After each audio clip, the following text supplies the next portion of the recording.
Hi, I'm MJ. I am the artist behind MJ Cullinane, and for the last 5 or 6 years or so, I have created a myriad of tarot and oracle card decks. Some of my decks include the Crow Tarot, Wise Dog, Grimalkin's Curious Cats, for Hexa, Urban Crow Oracle, the Roar Oracle. You know, it's when you have so many children, you've got to count all the heads to make sure you have them all. That's where I'm at right now with creating tarot card and oracle card decks.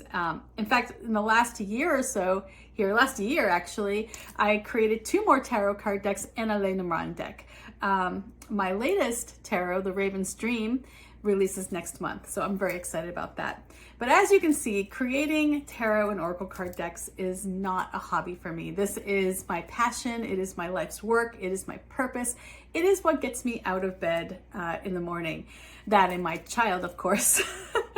But it all started, it was about 5 or 6 years ago when I was facing a particularly tough struggle in my life, and I needed help. I needed help from my guides who I had grown accustomed to communicating with, who had apparently vanished. That's what it felt like at the time. It felt like they packed their bags and they moved out and they didn't leave any forwarding address.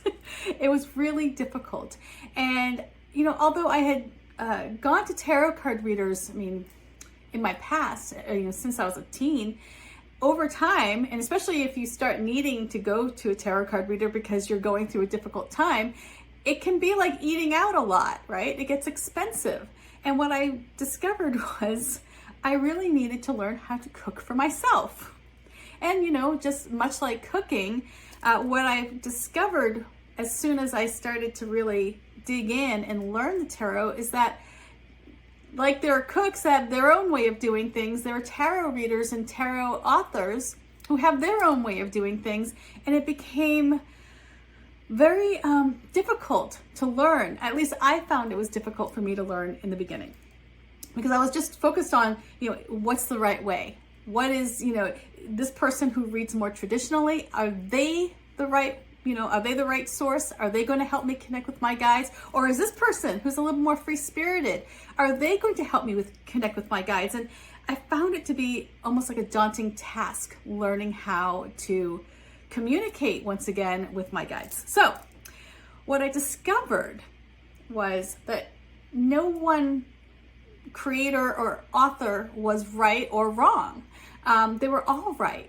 And for some cases, they were all wrong, depending on what you connected with. What I found was what works best for me is to connect with the original energy. If you cut it down, if you remove everything from the cards and you focus on the energy of that card, the full card, regardless of the deck, is going to have the same energy.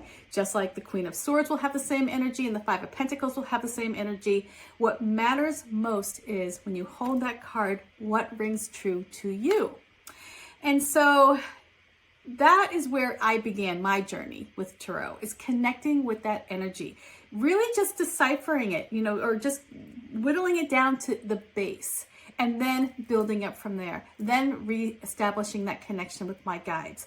So that's what this course is all about. It's about connecting with that base energy so that you can create a deck that you can trust, a deck that is focused on the fundamental energy of each card, whether it be the Fool, the Magician. Each one has its own unique its own unique code, its own unique story, and it conjures up your unique memories and your stories. So, rather than like strictly reading a card where you pick up the card and read from the guidebook and be like, oh yes, this relates to my situation, or oh, I'm not really feeling that. What I found was when I pull a card and I look at the base energy, I go, oh, well, that does kind of start to make sense, doesn't it? It's not just about reading the guidebook, it's about feeling the card. So when you know the basic meaning of each card, that brings the ability to connect with the energy to a new level. And that's what we're going to go over here. In this course, I'm going to go over my strategies for connecting with each card's energy. And once you're familiar with the energy, you will find that like all of a sudden readings will begin to flow. You're not going back and forth to that guidebook and saying, well, that doesn't work, this does work. You're going to feel each card. And when you feel each card, the story is going to come together. Your story is going to come together, and it will become much more clear, and you'll be able to understand what your guides are communicating with you.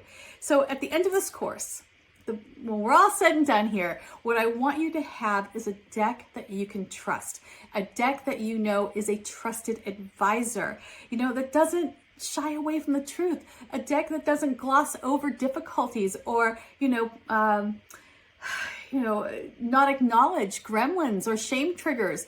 I want you to have a deck that is honest. And it isn't just all sunshine and roses, right? Because that's not what a good deck does. A good deck doesn't tell you everything's going to be okay. A good deck tells you, hey, you know what? You're going to end up with some difficulties here, but it's okay because we're going to work through it together. We're going to guide you through the difficulties. So what we're going to do here for this course is we're going to unpack the energy of the tarot in small, digestible, bite-sized pieces so that you can learn at your own pace, so that you can really get in there and understand what that card means to you. When you do a reading for you, what does that energy hold? What's important? What's specific to your history, your story? And then, of course, we'll go over the major symbolism that you find in the Rider-Waite-Smith deck and how that relates to other decks, because a lot of us tarot creators, we use similar imagery to convey an energy. Also, we're going to talk about spell casting, something I personally love to do with the tarot because there is so much power in this deck. There's so much energy in this deck that you can harness it and use it for spell casting. And as a tarot creator and someone who's been doing this for quite some time, as well as being an indie creator, as well as a published author, I am going to share insights on that. So if you're interested in creating your own deck, I will tell you what got me through each one. And it's going to be a whole lot of fun. And I thank you so much for joining me here. And let's begin this magical journey together. And grab a notebook, grab a pen, grab your favorite deck. Maybe it's one of mine. And then I'll meet you back here for the first class. Peace. Bye.